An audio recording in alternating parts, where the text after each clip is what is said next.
వీళ్ళు ఏదో ఒకరోజు ఖచ్చితంగా ధనవంతులు అవుతారు.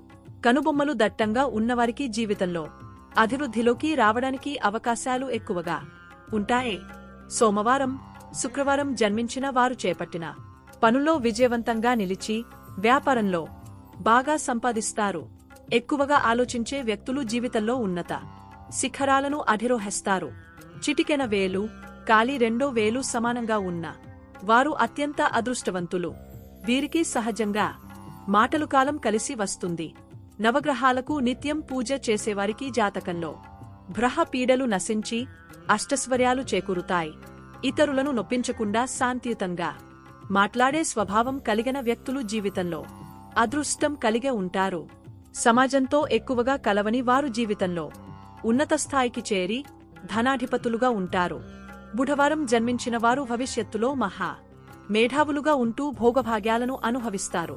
దాన గుణం ఉన్నవారు ఊహించని విధంగా ఇతరుల అంచనాలను తలక్రిందులు చేసి సమాజంలో గొప్ప ఐశ్వర్యవంతులుగా నిలుస్తారు. శుచి, శుభ్రత కలిగే ధార్మికంగా మరియు నైతికంగా జీవించే వారికి జీవితంలో లక్ష్మీ కటాక్షం ఎల్లవేళలా పరిపూర్ణంగా ఉంటుంది.